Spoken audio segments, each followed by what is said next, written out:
and over. Let's go. It's Ferrall. Coast to coast. Steaks, chicks, stacks. You and I are going to make a lot of money. It's Ferrall, coast to coast.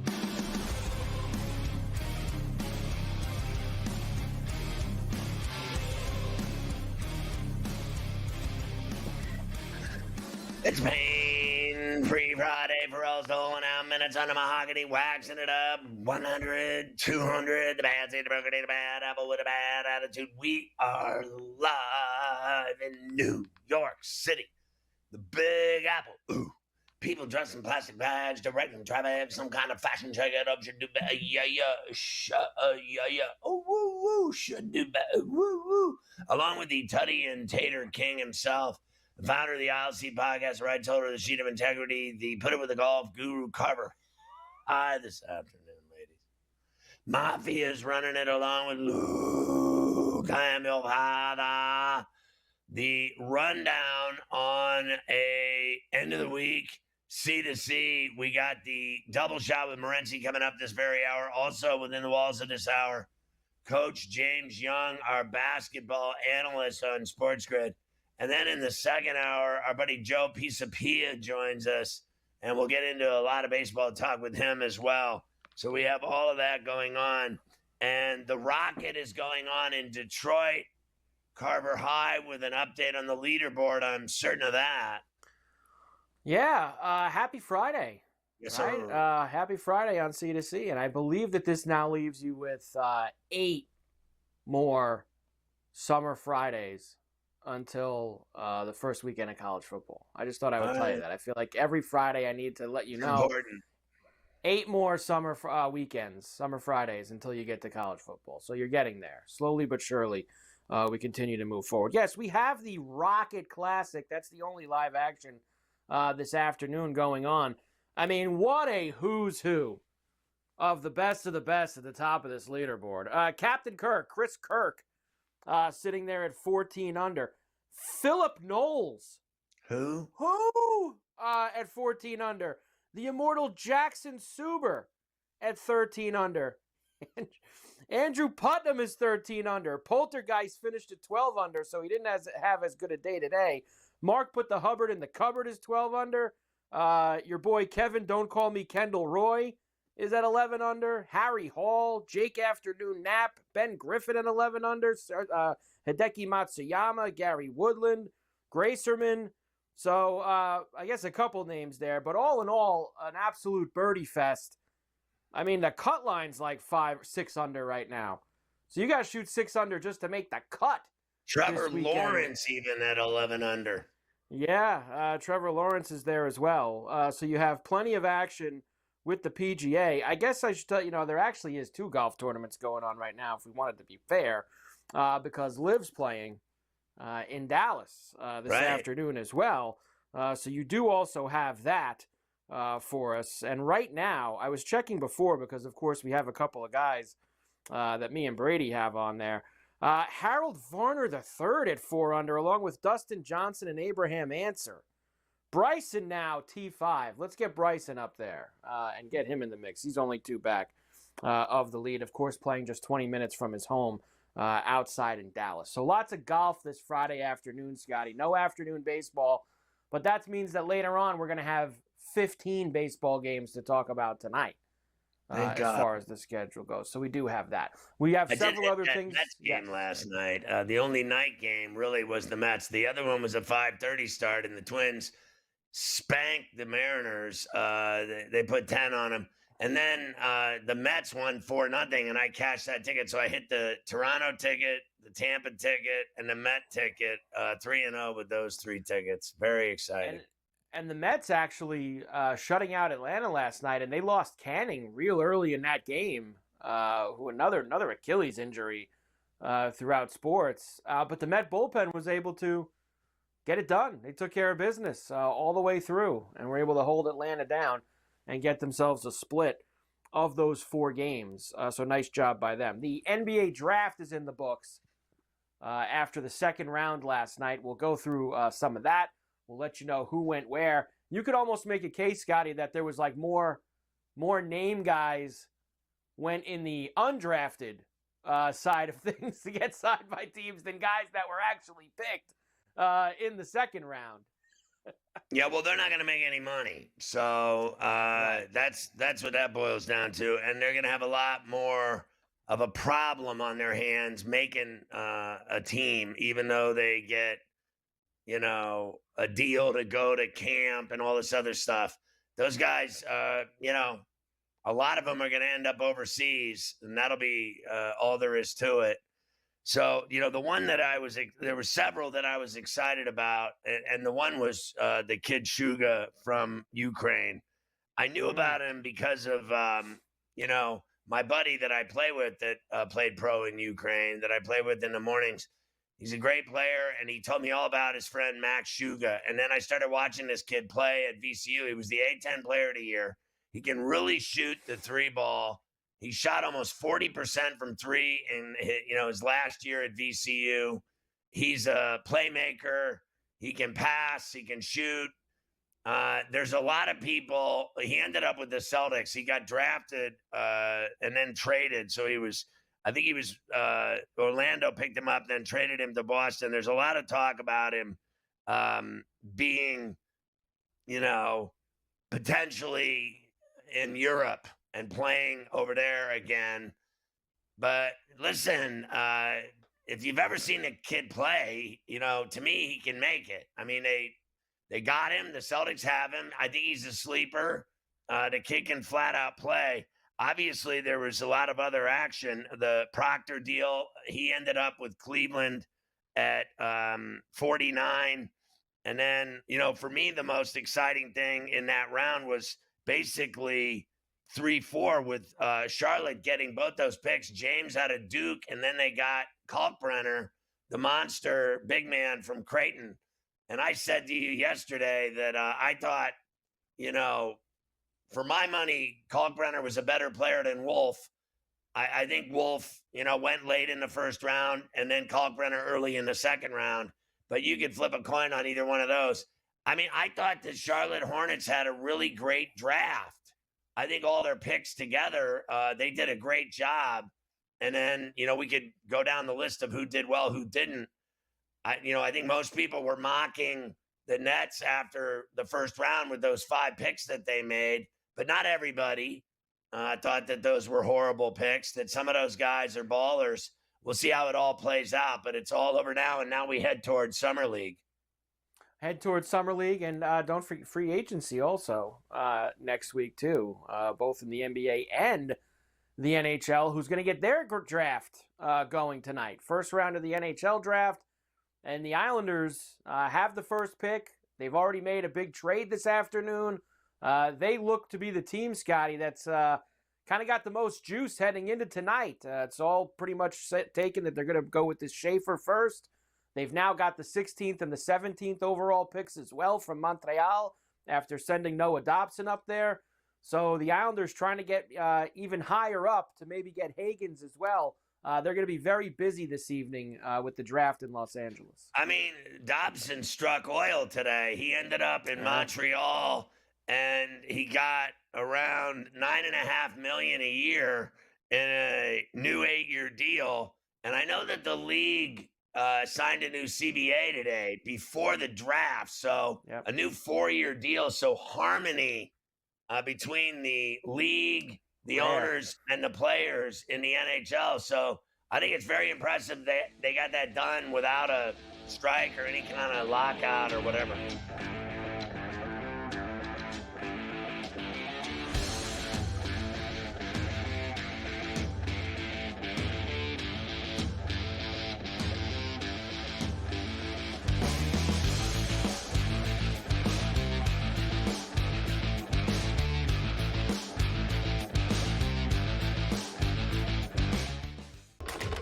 Enter into the magical world of McLuck.com, where even the smallest of spins can win real cash prizes.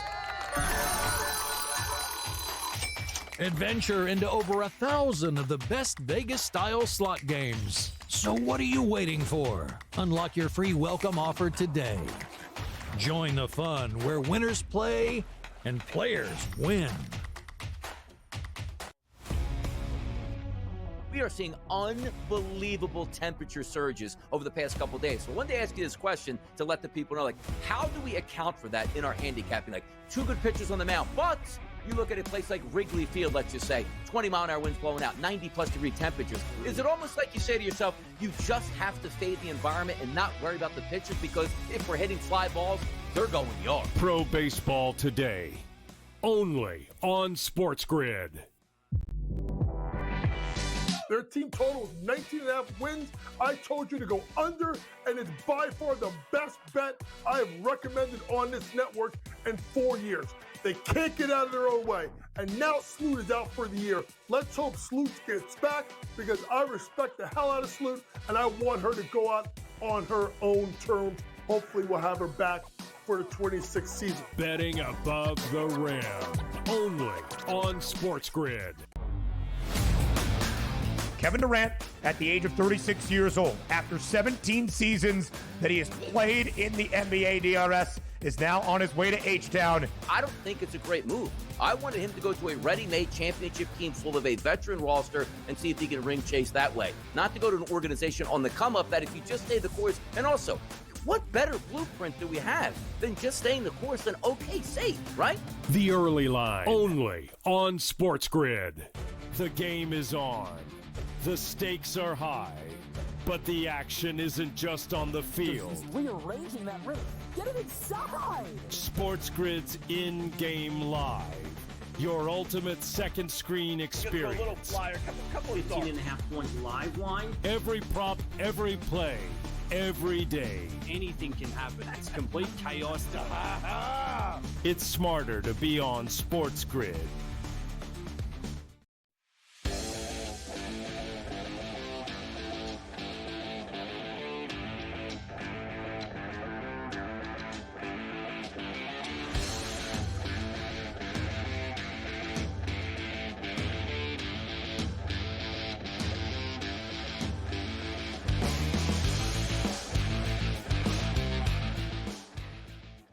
You can catch Sports Rage weeknights at 10 on all of our TV and radio outlets. We get a double shot with Morency every day from Vancouver on Coast to Coast.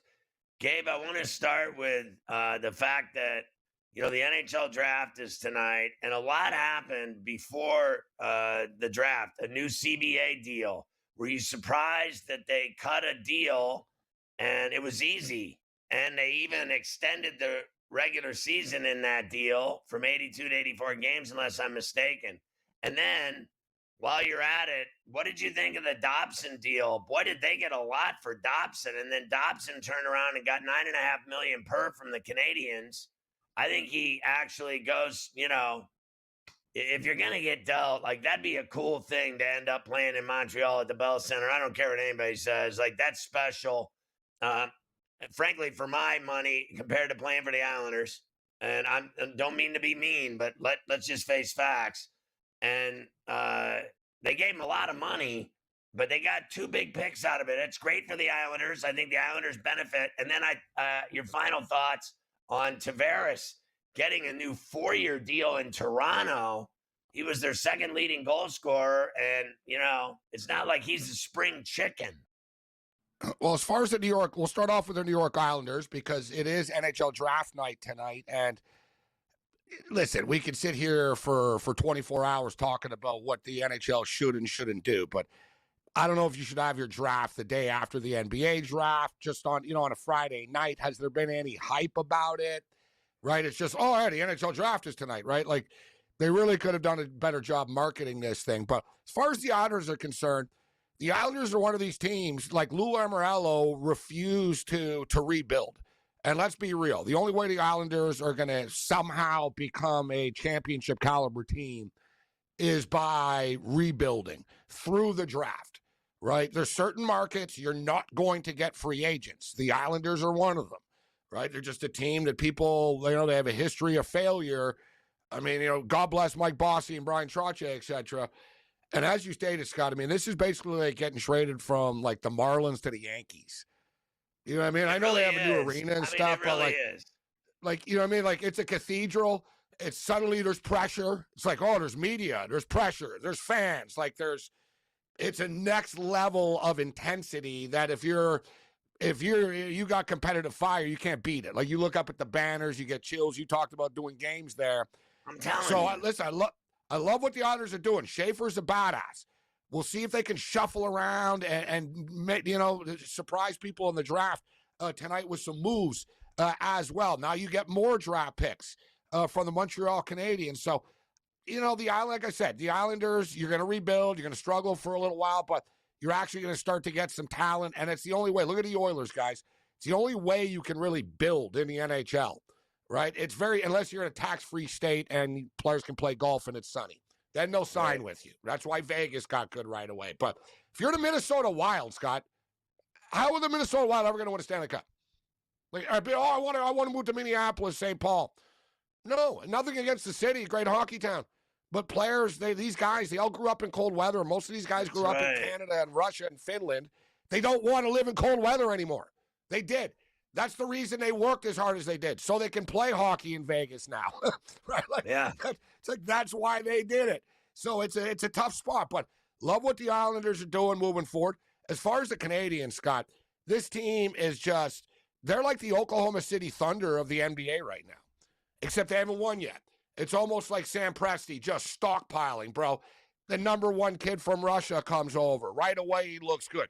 Lane Hudson. That guy looks like Cale Makar, bro. Like, seriously, like Lane Hudson's a superstar, right? Like, you go down the list, man. Cole Caulfield, Suzuki, Slavkovsky, the guy that was the number one pick from a couple of years ago. It's starting to come together, and they know it, Scott. It's one of these deals, too. All right, we got a bunch of young dudes. We better bring in some vets while we have money to do this. So you bring in a Dobson. You really solidify the defense right now. I'm not saying that the Canadiens are ready to knock off the Florida Panthers because they don't have that grit and that toughness, and we saw how Connor McDavid and Leon Draisaitl couldn't do it. So how are Suzuki and Cole Caulfield going to do it? But with that being stated, Scott, if you look at the landscape in the Eastern Conference, Canadiens are in the mix, bro. Right? Boston are in flux. Toronto are in flux. Not in flux. We'll see what they pull off here. I like that. I like St. Louis, too. I think he's a good coach. Martin St. Louis is the head coach. Like, you know what I mean, Scott? Just perfect symmetry in Montreal right now. You know what I mean? Yeah. They're building it up. They got a positive fan base. Everybody's fired up. They got a bunch of young players that keep on getting better. I think the Canadiens will be the ones to finally snap the curse of Canada winning the cup. They were the last team from Canada to win the cup in 93. What are we now, 2025? Let's say the Canadiens win the cup in 2027. Throwing it out there right now. You know what I'm saying? You, like, when he got it's like the San Antonio Spurs, Scott. I'm sure you feel the same way. Spurs, same thing. Just stockpiling. Wemby's going to win, bro. Like, give it. And you see with Oklahoma City, it's a young league now. They average 25 years old, that team. Spurs are going to win a championship within 5 years. Yeah, look, I think the Canadiens are young and fast, and they're well coached. They got, they're a playoff team already. They're dangerous. They're young and dumb enough to, work hard and not be rich and lazy. I respect what the Islanders have done in their history. Without a doubt, you win 4 cups in a row. I respect that. Iconic. But it's been forever. Okay, since then, and there's been a lot of teams, like the Penguins never won, then they've won 5 cups since then, so you can't even make this stuff up. But Montreal, as you said, in 93 got it done. They're exciting again, and I think getting traded there, if I were a player and I got traded there into that web of youth and talent and speed and coaching, I'd be excited about it. You know, Scott, the only place to play hockey, whereas I think the Islanders building is great, but there's nothing else great about it. The only people who would be unhappy is, I don't know if Dobson's married or not, but his wife is like, oh, God, Montreal, really, huh? Well, it's a cool place. I think single players light up. They're like, oh, Montreal? Oh, God, please.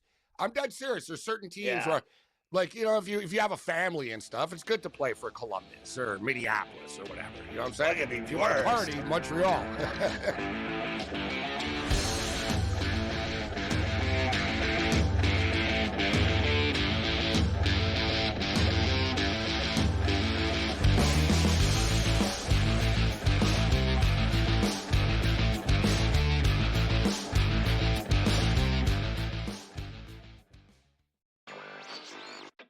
What do you make of this price tag here, reportedly, of $1.7 billion for a club that right now technically doesn't even have a home ballpark? We don't see a lot of teams sold in Major League Baseball. I mean, if you go back to 2020, Steve Cohen bought the New York Mets for $2.4 billion. The only team sold since then was the Orioles last year, also for around $1.7 billion.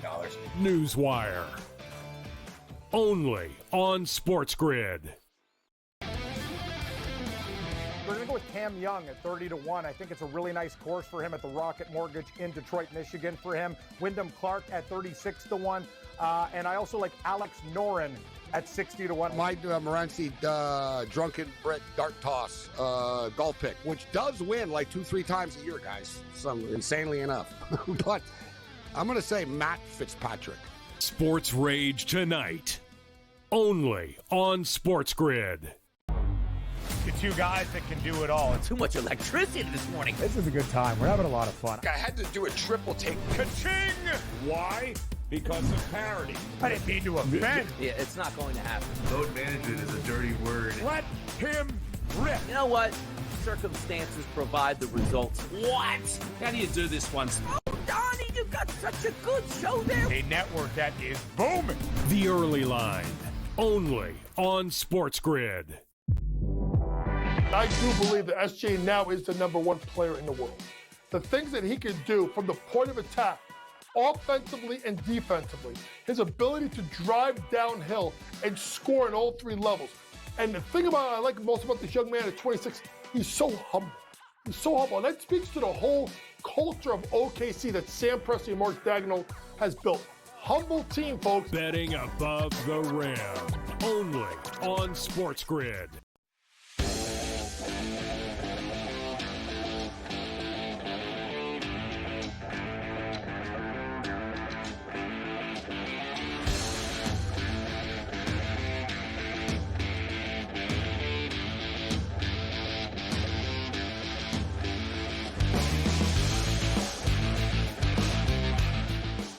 So, like, I used to, when I called games, they were still playing in the barn, the Islanders. And I remember, calling a game there. And I just remembered how iconic it was of what had happened in that building, right? So I knew I was in a special place. But I've told you this story before, like that when I went into just even being in Montreal for a hockey game, to call a game at the Bell Center and to like go to the morning skate and to walk in from the hotel to the arena and it's, 20 degrees outside and there's tons of snow and it's all that matters there is hockey. Literally, it is everything to these people. Like when you're there, there's something about it. It's just magnificent. Like I felt like I was in the Holy Grail.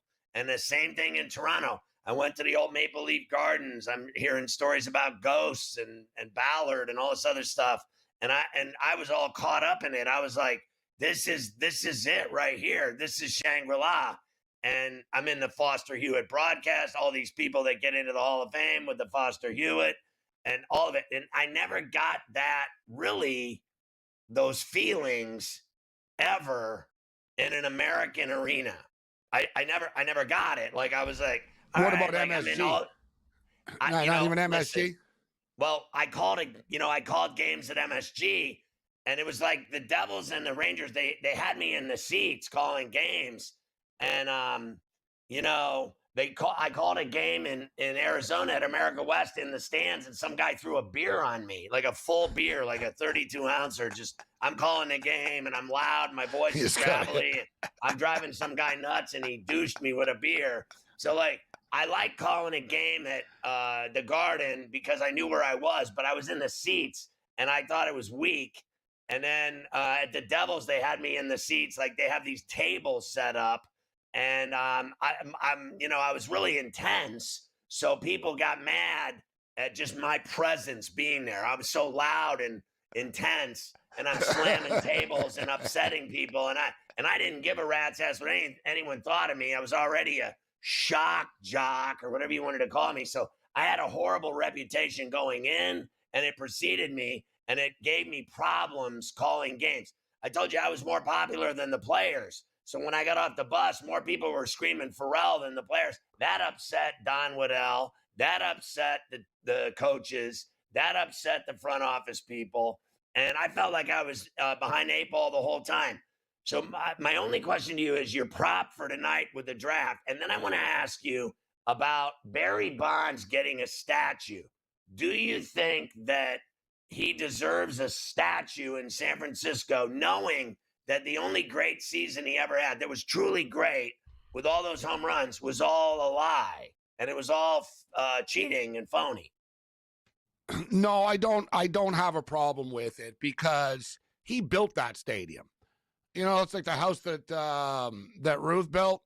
That's the house that Bonds built. And I've always found it hypocritical, Scott, that the owners, everybody involved with baseball knew what was going on.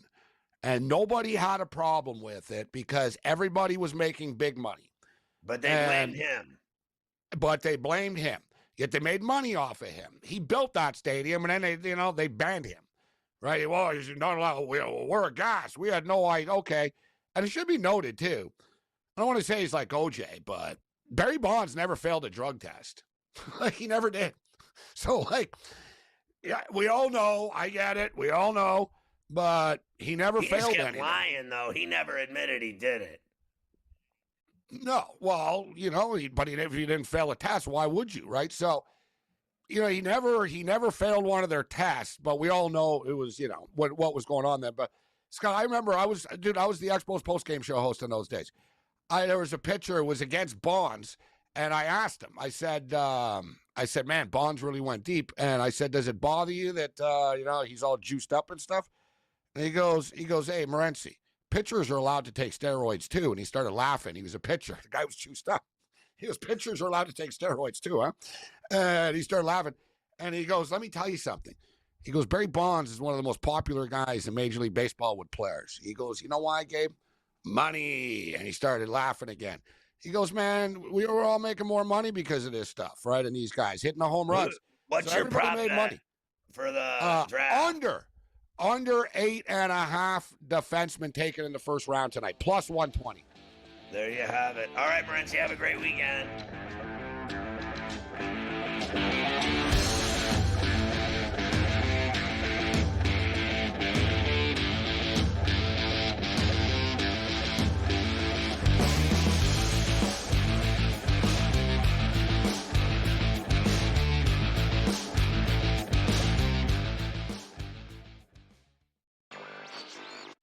What do you make of this price tag here, reportedly, of $1.7 billion for a club that right now technically doesn't even have a home ballpark? We don't see a lot of teams sold in Major League Baseball. I mean, if you go back to 2020, Steve Cohen bought the New York Mets for $2.4 billion. The only team sold since then was the Orioles last year, also for around $1.7 billion.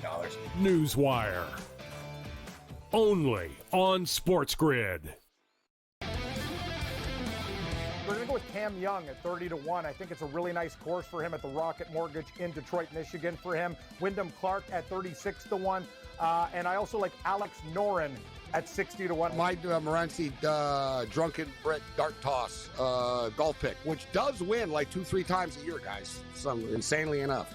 But I'm going to say Matt Fitzpatrick. Sports Rage tonight. Only on SportsGrid.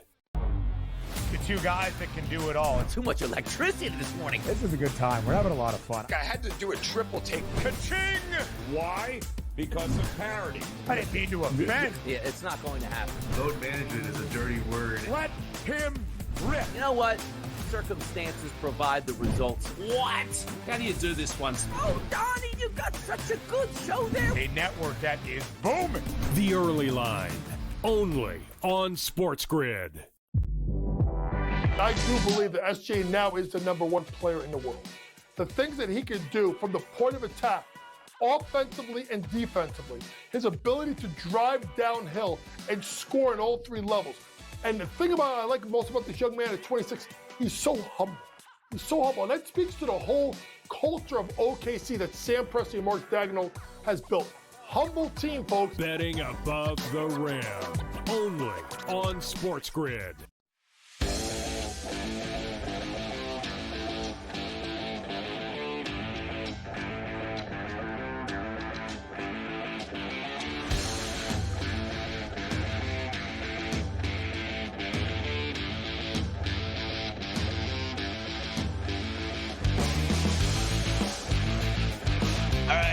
Carver High. We go back to the NBA wrapping up their 2-night event with the draft rounds 1 and 2, and it all finished up last night. It did all finish up last night as we closed the book on the NBA draft. A couple of guys that went last night that we can just take a look at quick here. You mentioned Charlotte before. Obviously, the kid James from Duke and Kalkbrenner both went to them early in the second round. Broom from Auburn went to the Sixers, also fairly early in that second round. You had Cam Jones from Marquette go to the Pacers. Williams from Kentucky went to Boston. Yeah, Proctor you mentioned, of course, with Cleveland. There was another one I wanted to mention that I forgot to mention. A guy, kind of a lunch pail guy, a guy that they call him whatever, glue. He's a glue guy. Is the kid Barnheiser from Northwestern. Can't shoot worth a lick, but he can do everything else. I mean, he's a guy that gets steals, blocks, rebounds, dives for loose balls, dives into the seats, is not afraid to, rough it up and scrum it up. And he ended up getting drafted because of the way he plays. And he went 14th in that second round and 44th overall. And guess where he went? He went to the Thunder. And what a perfect place to add another guy like Caruso that just does everything. He can't shoot, but that's what they said about Caruso when you remember he went through the G League and then eventually into the NBA, and then they said he couldn't shoot ever, and he won a bubble title with the Lakers, and they said, oh, that doesn't count. Then he wins a title with the Thunder, and he spent the entire offseason jacking threes in the gym like all day, every day. I mean, thousands of them. And then look at him in the playoffs and in the finals, how many threes he hit and how many big games he had. That's the kind of player that kid is from Northwestern.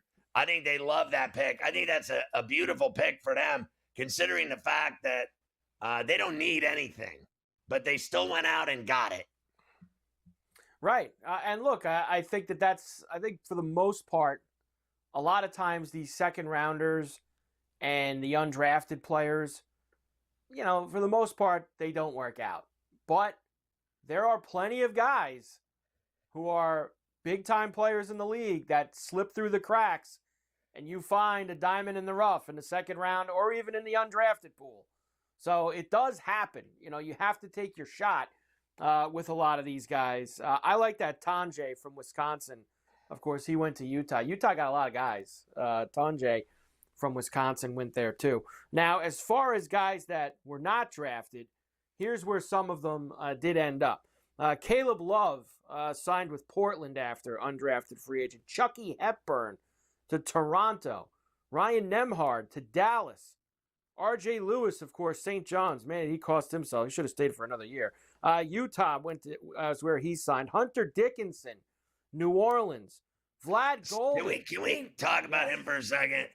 Remember I used to say that he runs like a sausage at the Brewers games. It's straight up stiff runner down the court. They portrayed him to be like, let's face facts. He was one of the most, I guess, if you will, famous players in college basketball the last several years, right? Even at Kansas. And you remember him before that at Michigan, right? Michigan and then Kansas. And everybody thought he was this great player. And the bottom line was he never got it done. He didn't make Kansas better. He didn't win a title with Kansas. He didn't. Am I wrong? What did he do at Kansas besides nothing? Didn't get drafted either. And then he ends up doing a free agent deal in New Orleans, which is, as you know, besides the Acme Oyster Bar and Mr. B's, it's prison. Okay, so I don't see a future for him, to be honest with you, in the NBA. I see a future for him overseas.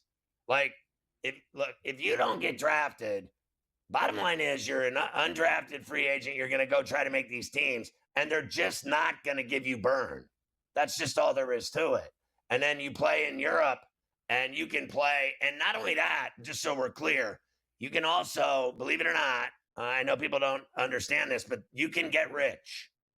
Like, they make a lot of money.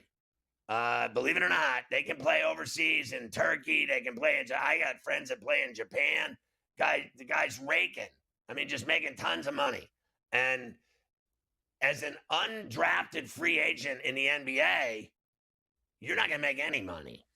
Okay? They're just not going to give you any money. You're going to make the minimum. You're going to make nothing. So you're better off going overseas. You can play in anywhere, Spain, Germany, wherever, Turkey, and make all kinds of money. And I'm not talking about first round money. I'm not talking about NBA veteran money of guys that make tons of money. I'm talking about way better money than being an undrafted free agent in the NBA when you make no money. Like, I know guys that play right now in Europe that make millions, and, you know, a couple $1 million playing overseas is better than playing for $350,000 and sitting at the end of the bench in the NBA and never getting 1 minute of burn. You're better off going over there, making money and playing your ass off and getting back to the NBA that way by making a name for yourself overseas. Tons of guys play overseas, in case you didn't know. Tons of guys go over there and play. Vlad Golden to Miami. Mark Sears to the Bucks. Eric Dixon, he's a player. Yeah. I think Mark Sears Sears is a can player, play. but and Dixon can fill it up. You know, he filled it up at Villanova. He scored a lot of points, and he went to the Lakers. And Grant Nelson to the Nets.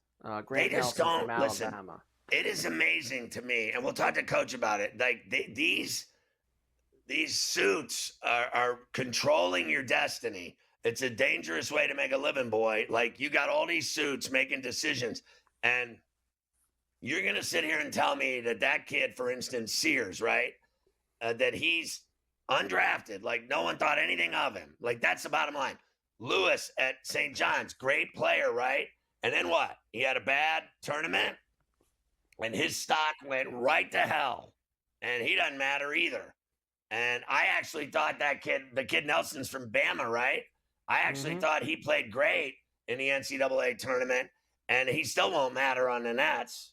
That's just, so you have guys making the decisions that think nothing of you, and you're screwed because of that. And that's a sorry state of affairs. It really is. Because, like, there are players that are undrafted that are better than the ones that were drafted, flat out. And they see it differently, and they call the shots. Like, watching this guy Marks making these calls on the Nets, it's a disaster, right? But he calls the shots, so whether you like it or not, you have no say in the matter. And, I mean, it is a brutal existence, I think, for a basketball player with talent to get overlooked, and they just think nothing of you. You have no stock. You have no juice. You don't get drafted. Some other bum gets drafted. Like, no one had ever heard of the Chinese kid, but I have never seen anything like watching his tape of his footwork and his abilities, like, you know, a Chinese joker. Like, this dude is no joke. He can play and pass and finish and float and dunk and has moves. He has a scoop shot. He's got a hook shot. He's got all these things in his game that I like, but no one had ever heard of him. No one mentioned that guy's name once, ever. Not one person has ever said his name publicly ever in this country. And then now all of a sudden everybody's an expert on him. I watched his games. The guy can flat out play, but they overlook all kinds of players that were good that they think nothing of. So they're the evaluators, and I think half of them are half-cocked decisions.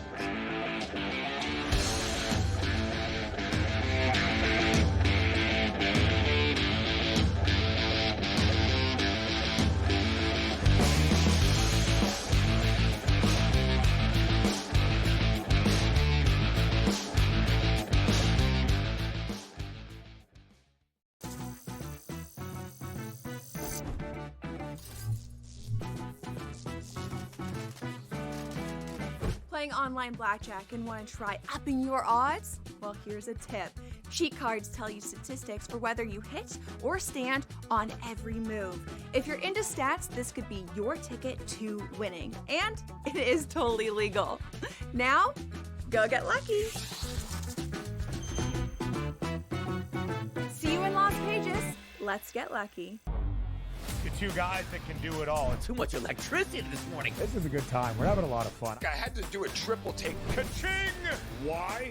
Because of parity. I didn't mean to offend. Yeah, it's not going to happen. Load management is a dirty word. Let him rip. You know what?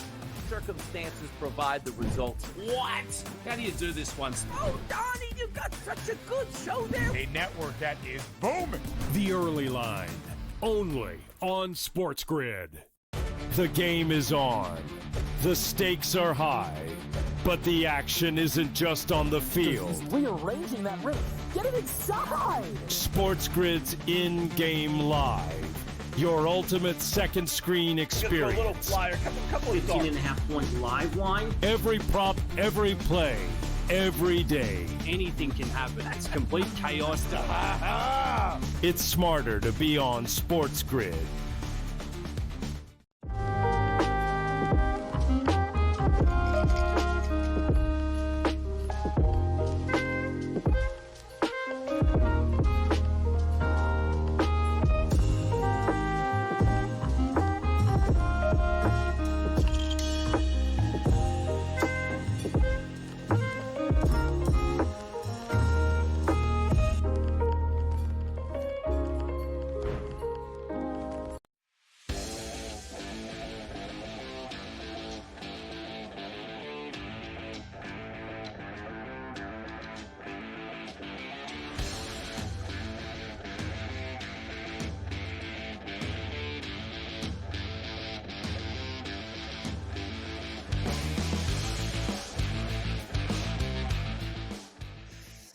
Coach Young joins us to talk about the draft fallout and everything else going on with NBA news, trades, everything else. Coach, good to see you. Obviously, people can catch him on Betting Above the Rim, Pro Basketball Today on SportsGrid. You see him on C2C as well. He's everywhere. So this kid Hansen that I was talking about, and I know that's crazy that his name's Hansen, the Chinese kid. He's 7'1", 260 on a good day, right? And then I have heard, and this, he went in the first round, and then he got traded, obviously, to the Blazers, right? So now I have heard over and over since that happened that it was a terrible pick, and that they wasted a pick that high. They must be crazy. They don't know what they're doing. That Portland wanted him, so they made a trade and got him. And then, I don't know if you're aware, have you seen this guy's film? Like, it truly is amazing to me for his size, his footwork, and his ability to me, and I know he's not Joker, but he plays like him. He passes. He's got spin moves. He's got shovel shots. He's got kiss shots. He's got every trick in the book, and he finds teammates cutting for a gigantic big Chinese dude. I'm sitting here watching this guy going, what is happening here? This guy can flat out play. Now, I know he had 2 seasons pro in China, and then I know that he had an amazing combine where everyone was like, what the hell is happening here? So what did you think when you saw him go that high? And do you think he can turn into something based on his hands, shoots with both hands, passes like a whiz, like Arvydas Sabonis passing, and he's got footwork? Then I hear people say he's a defensive liability. He's awful. It's a horrible pick from people that, you got all these people that think they know everything. I want to know what you think when you saw him play, because I really don't care about all the media types that think they're experts. Well, at 7'2", his ability to move around the basket, his ability to score with either hand, his passing. Yeah, you heard mini Joker. If you want to do maybe a little bit taller version out there in Shingun, yeah, I see it. Listen, I don't mind the player. It's the fact that you traded back once. You could have traded back again and got more draft assets. Here's why, Ferrall. If you looked at that, you had 2 particular bigs, Maxime Renard and Ryan Kalkbrenner, who was above Yang Hansen on my draft board. But at the end of Me the day, too. you know what? At the end of the day, you go get them. So I'll give Portland. You go get them. My bigger problem is you just drafted Donovan Clingan last year in the first round, right? You still have Robert Williams and DeAndre. Now, listen, one is always hurt, and the other one is never denominated, even though he says it's all about denomination. But to me, that's my bigger issue. It's not the fact that you took this kid, but you just spent a lottery pick last year on Donovan Clingan. Are you telling us right now that Donovan Clingan, who showed flashes his rookie year, is already a flop? Because I don't think Donovan Clingan or Yang Hansen, neither one of them could shoot the ball like it's Karl Anthony Towns, where you could go play 2 7-footers along with each other. So to me, I don't mind the player. I just think you could have traded back. And with 4 now centers on their roster, I wonder what Portland's going to do next, because 1, if not 2 of those centers need to be moved. Explain to people, I was trying to do it earlier, what it's like to be an undrafted free agent and not get any money, really, for the most part, and to try to make a team in the NBA as opposed to playing overseas and actually making some decent money and getting a couple of years of burn where you're actually playing. And, you know, guys that go over there and play a lot and make good money, aren't they better off, honestly, than trying to make an NBA team and then let's say they hypothetically make it and sit at the end of the bench and never get a single minute of burn ever in the NBA and make no money? What's the better decision for guys that don't get drafted? And how do you feel about executives picking players that people have never heard of over players that are really good that didn't get drafted? Well, simply put, Ferrall, it's about one or two things. Is it about your money or is it about your ego? I mean, what do you pick? Are you picking with you're behind and what you're sitting on? Or are you thinking with your heart, right? Because if you think about what you're sitting on, which is on your wallet, yeah, you go overseas and play. Because remember, Ferrall, when you go overseas and play in Europe or Asia or any of these leagues, for the most part, they pay for your housing, they pay for your car, they pay for your meals, they pay for your transportation. That money is pocket money, right? You're not paying any bills. Everything's paid for when you go overseas. And whereas when you go and you're on a 2-way contract, they're shuttling you back from your team to the G League team, and you could be out of a job in a year. So to me, it's about what's more important, your money or your ego, right? Now, to me, here's what happens. In the NBA, more than any other league, maybe baseball too, you're drafted more on what they think you could be more than what you are. That's why the NBA, in my opinion, people think it's brawny. It's not that. They went to a 2-day draft because of the fact that it allowed people to see the household names get picked, right? The Rasheer Flemings who drops, the Ryan Kalkbrenners, the Eric Dixons, the Chaz Laniers. And then we talk about guys like the Grant Nelsons or the Searses and the guys like that, the Zieglers, the guys that the RJ Lewises that don't get drafted. The second day is about the names that we know more about.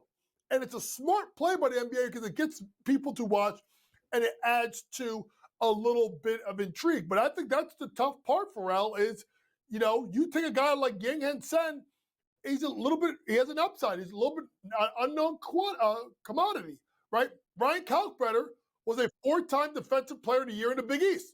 The only other person to do it was Patrick Ewing. And he still went in the second round. So to me, it's almost like the longer you stay in college, the longer you're going to stay in the draft.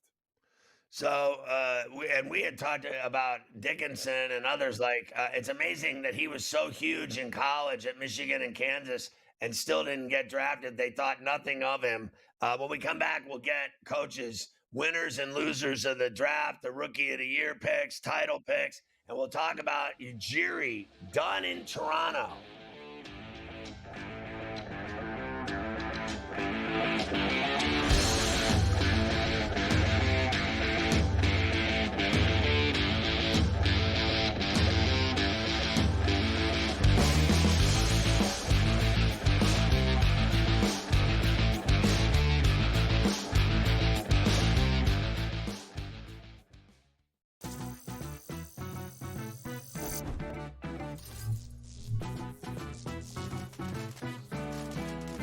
Playing online blackjack and want to try upping your odds? Well, here's a tip. Cheat cards tell you statistics for whether you hit or stand on every move. If you're into stats, this could be your ticket to winning. And it is totally legal. Now, go get lucky. See you in Lost Pages. Let's get lucky. The two guys that can do it all. Too much electricity this morning. This is a good time. We're having a lot of fun. I had to do a triple take. Ka-ching! Why? Because of parity. I didn't mean to offend. Yeah, it's not going to happen. Load management is a dirty word. Let him rip. You know what? Circumstances provide the results. What? How do you do this one? Oh, Donnie, you got such a good show there. A network that is booming. The Early Line, only on SportsGrid. The game is on. The stakes are high. But the action isn't just on the field. He's rearranging that roof. Get it inside! SportsGrid's in-game live. Your ultimate second screen experience. A little flyer, couple of 18.5 point live line. Every prop, every play, every day. Anything can happen. It's complete chaos. It's smarter to be on SportsGrid.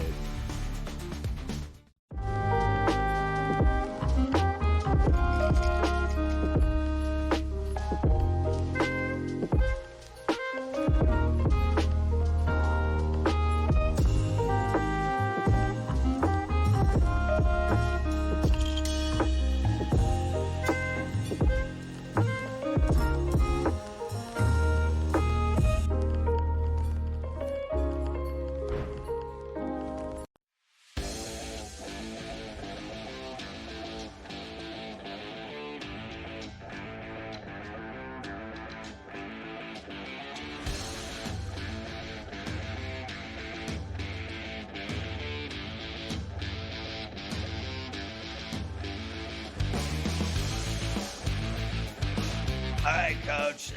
The draft winners. I see you have the Jazz in there. Not if Ace Bailey won't call them. Listen, Ferrall. Yeah, go ahead, Ace Bailey. Don't sign your contract and blow $50 million. Let's see how that turns out to you. I'm giving it to Danny Ainge because Danny Ainge has the gumption to call his bluff and draft him. At the end of the day, this ain't no John Elway, Baltimore Colts fiasco. He's going to end up reporting to Utah. And I think he was, to me, a top 3, if not the number 2 most talented player in the draft, but he acted like a damn buffoon. 2, Miami. Yaki Jonas drops all the way to 20 for all. I thought he was a top 10 pick. This kid is 6'5". He can pass the rock. He goes to a beautiful situation with Miami where I think he could be the starter. Davion Mitchell backs up. You got Hero Sandwich. You got Duncan Robinson. You got Bam. You got Scary Terry. You got a bunch of shooters around. I think he's going to be good. Listen, I am a huge fan of Jace Richardson out of Michigan State. This kid is tough. I know he's undersized, but you know, Ferrall, 41% from 3, it's 41% from 3. And allows Jamal Mosley to play different ways. Jace is a small-time scoring guard. Then you have a defensive line guard, and obviously Jalen Suggs. And then you have Desmond Bane. And Anthony Black. You can play those 4 guys in any combination. I really like what Orlando did because of the fact that going into the offseason, they were the worst 3-point shooting team. They got one of the best shooters in the world, and Desmond Bane, and one of the best shooters in the draft, and Jace Richardson. So what about the losers? And you have the Celtics in there, and they got the guy Max Shulga from VCU, the Ukrainian guard. I think he's a great player. He was the A-10 player of the year, but you think their draft sucked? No, I just think their draft sucks because they got it. Everybody's talking about them taking Ryan Kalkbrenner, and they didn't take him. They went Amari Williams. I think Ryan Kalkbrenner, Maxime Renard, much better players, Ferrall. And if you really look at Boston, they lost KP already in the trade, and Al Horford and Luke Cornett are free agents. Number 2, Portland. I like the player Yang Henson, but to me, it's more about do they need it with all of their bigs? Something's got to be done. And number 1, Brooklyn. How does this guy have a job? Listen, this is the only team I know, Ferrall, that had 5 first-round picks, kept all 5, needed everything, and came out with 3 point guards. Someone explain that one to me. You can't. You can't even make it up. You know what? I have been talking about this guy being stupid for so long. that I'm fed up with it. I don't even want to talk about him anymore because he has ruined that franchise so horrifically that I can't even talk about him anymore.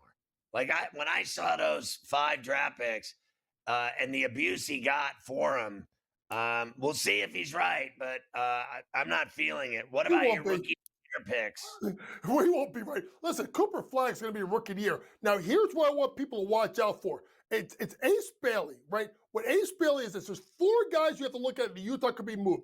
Marketing, Collins, Sexton, Clarkson. Every guy that gets moved, Ferrall, there's more shots for Ace Bailey. He wants to be a star. It still could happen in Utah if they trade people off. And then Yeka Jonas, what can you say? The fact that he could play in Miami in a system where he could be a 12, 13 point, really 6, 7 assist guy. He gets you 13 and 7. He's going to be in a conversation. That's the sleeper pick. But we all know if he plays 65 games, it's going to be Cooper Flagg. What about your title picks and Ujiri out in Toronto? I think, listen, the Thunder, by the way, with their pick, I mean, they just continue with the kid Sober from Georgetown. Hartenstein, big whiteboard Rick, watch your back. You may lose your job in a year. Next, what are they going to do? Are they going to get out with Jason Kidd? They're close. They're right there. Got to make a couple of shrewd moves for the bench. And the Mavericks, why sleeper? Listen, they got 2 bigs, 3 bigs, and Lively and Gafford, obviously. And then you have P.J. Watson, Cooper Flagg, Klay Thompson, Caleb Martin. You got to get Kyrie back. They're the sleeper team, Ferrall, because if they are in contention and they're close, and Kyrie comes back and plays team ball, Ferrall, that team is loaded. As for Masai Ujiri, hey, you got 2 great trades, 3 great trades in your career. 2 of them you robbed the Knicks. Shout out to James Dolan. Stay out of the business. But after you got Kawhi and you lost him, you were a hot mess express. 100 games under 500 in the last 5 years. You deserve to be let go. But still, you gave Toronto a championship. Will he get another job running a team? Listen, it's like a recycle with the NBA, so he'll get a job if he wants to. The question is that what he wants? Wow, I was surprised, actually, when I saw that. All right, Coach, Summer League is next. I'm looking forward to some ball out in Vegas.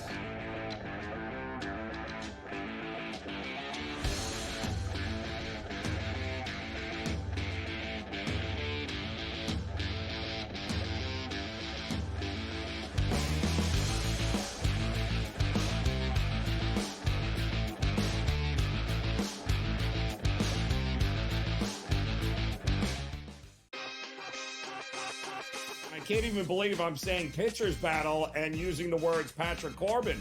But can I tell you, Scott, he's a different guy. He's a totally different guy with the Rangers than we've seen. I say this all the time. You know, don't worry about the first 5 innings. Like, don't even watch the first 5 innings in Texas Ranger games.